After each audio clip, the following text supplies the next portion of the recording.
Good morning everyone. Today we will discuss about the history chapter 1, the modern period. Children, let you know what is history. History is the study of changing patterns in society. No two periods are alike in history. It is the study of change. The history of a country divided into the ancient, medieval, and modern periods. Over the last 2 years, you have introduced to the ancient and medieval periods of Indian history, and this year you will learn about the modern period of Indian history, and this is usually considered to begin with the conquest of India by the British in the 18th century, extending till India became independent in 1947. Now, what is important in history? First thing is time in history. Dates in history are linked to events. For some events, for example, battles, specific dates can be assigned, but for some process, there can be no fixed dates. These processes take place over a long period of time, and we can only assign centuries to them. A span of time is more important in history rather than an exact date.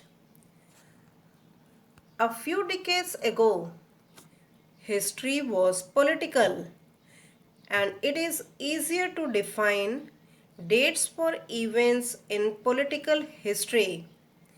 And children, we know the different revolts by the years. For example, revolt of 1857. But for social, economic, and cultural history, specific dates are not mentioned. For example, when the feeling of nationalism was started among the people, exact date we cannot know. So children, remind it, in history, 4 questions are important.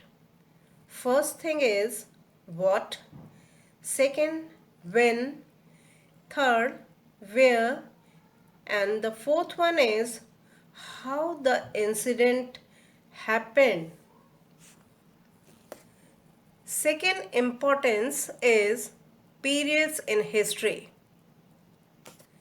The way our ancestors lived was very different from now we live now.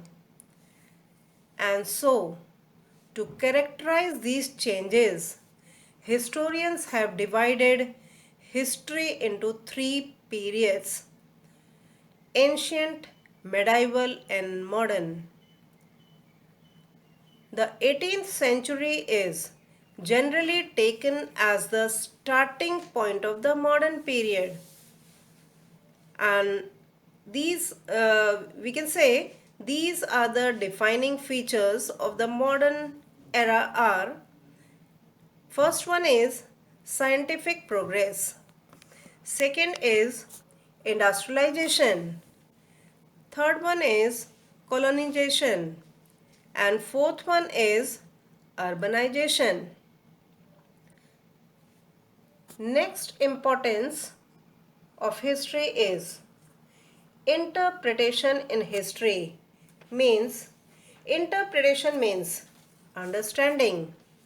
We can see in history, interpretation differ between individuals and group of people. For example, According to British historians, the main reason for the revolt of 1857 was Sepoy Mutiny. It means some sepoys of the East India Company revolted on the issue of grease cartridge. In the next chapters, you will read about detail about the grease cartridge. Children, in short, I am telling you, uh, actually the rumor was spread between the sepoys that the cartridge was coated with pig and cow fat. That is why sepoy they revolted. But according to Indian historians, the real reason for the revolt was exploitive nature of the British. So, there are differing opinions and interpretation in history. We should not rely on only one sources but should also look at other sources. Now children, to know about the history, some important sources of information are there. First one is archaeological sources and second is literary sources. About the archaeological sources you have read in your previous classes. Archaeological sources examples are artifacts, manuscripts, coins.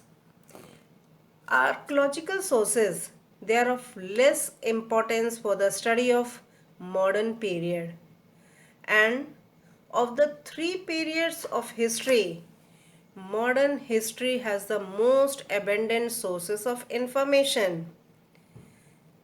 About the literary sources, for the study of modern period, literary sources are of greater importance. You can take the example of the literary sources, original documents like government reports, administrative records, official records of the British Survey, and a lot of material have been carefully preserved in archives and museums. Now, children, what do you mean by official records? In the previous class, you have read about Mughals and they introduced the culture of recording everything. British officials they were very particular about keeping proper records of all official transactions. And many of the official records are preserved in the National Archives of India. Now next sources is survey reports. Survey means anything in an organized manner. British also practice different types of survey like population survey, revenue and land survey. Maps were the best important part of these surveys. For example, presently also you can see medical survey. Our medical survey teams, they are collecting reports of COVID-19 from door to door.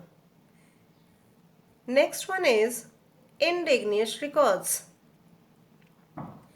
Under British rule, diaries, accounts of pilgrims and travelers, newspaper, books, novels, they reflect the feeling of Indians.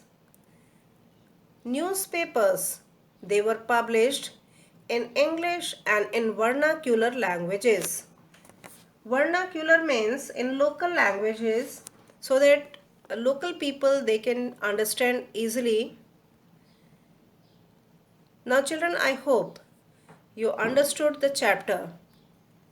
Some conclusion of the chapters are given here.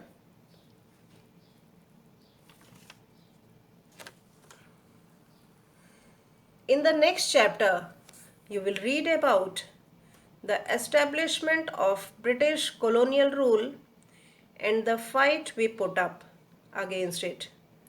We will study the socio-cultural changes that came about in India under the influence of British. We will read about the rise of nationalism in India, which ultimately led to India becoming a free nation. Thank you.